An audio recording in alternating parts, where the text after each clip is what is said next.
got so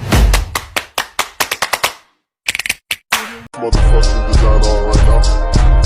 Bring it down, bring it down, bring it down. I got 3 old guys to Baik, pada kesempatan kali ini saya akan menjelaskan tentang regulasi perlindungan data pribadi dalam era digital.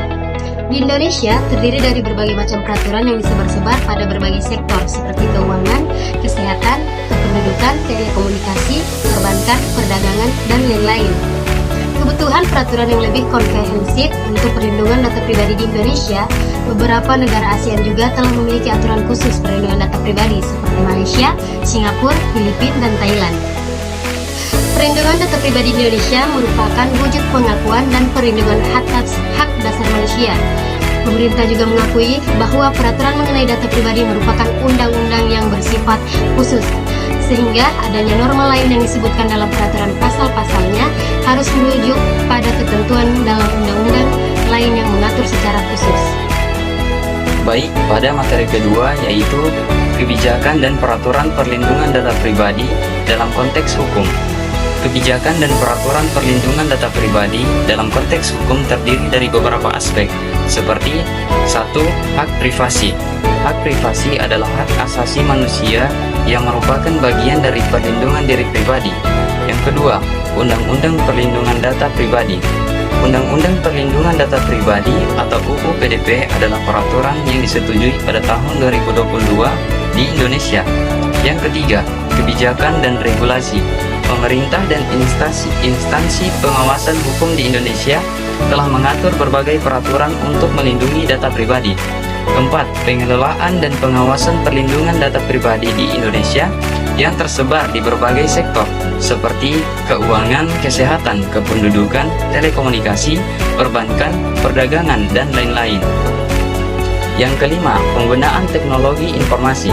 Pemanfaatan teknologi mengakibatkan data pribadi mudah dikumpulkan dan dipindahkan dari satu pihak ke pihak lain tanpa sepengetahuan subjek data pribadi yang mengancam hak konstitusional subjek data pribadi. 6. Sosialisasi dan pendidikan.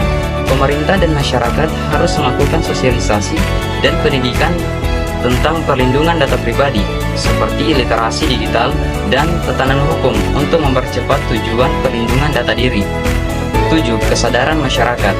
Perlindungan data pribadi merupakan payung hukum yang kuat bagi tatanan kelola dan perlindungan data pribadi warga negara, dan perlindungan diri pribadi ini bersifat universal.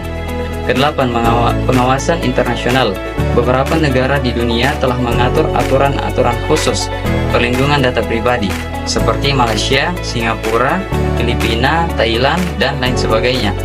Baik, pada materi ketiga akan dilanjutkan kepada Saudari Melissa. Baik, kewajiban organisasi dalam mengelola dan melindungi data pribadi terdiri dari beberapa aspek di Indonesia. Peraturan Pemerintah Nomor 71 Tahun 2019 tentang penyelenggaraan sistem dan data pribadi menetapkan bahwa instansi yang mengelola dan memproses data harus melakukan segala upaya keamanan yang diperlukan untuk menjamin dilindunginya, seperti perubahan data tanpa hak milik perlindungan dan akses data secara tanpa hak. Organisasi juga memiliki kewajiban etis dan hukum untuk mengelola dan melindungi data pribadi yang mereka miliki. Ini mencakup kepatuhan terhadap regulasi privasi data seperti GDPR di Uni Eropa atau di California. Tindakan ini termasuk mengumpulkan data hanya dengan izin, menyimpannya dengan aman, dan mencegah akses yang tidak sah.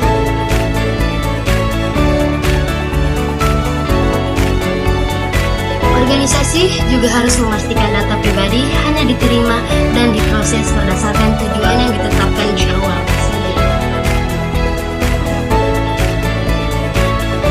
Perlindungan data pribadi juga dapat menciptakan keunggulan kompetitif bagi organisasi.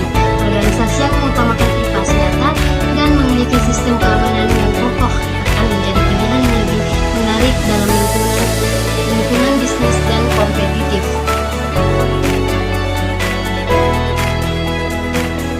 Pemerintah juga bertanggung jawab dalam melindungi data pribadi masyarakat, termasuk memastikan instansi yang mengelola dan memproses data harus melakukan segala upaya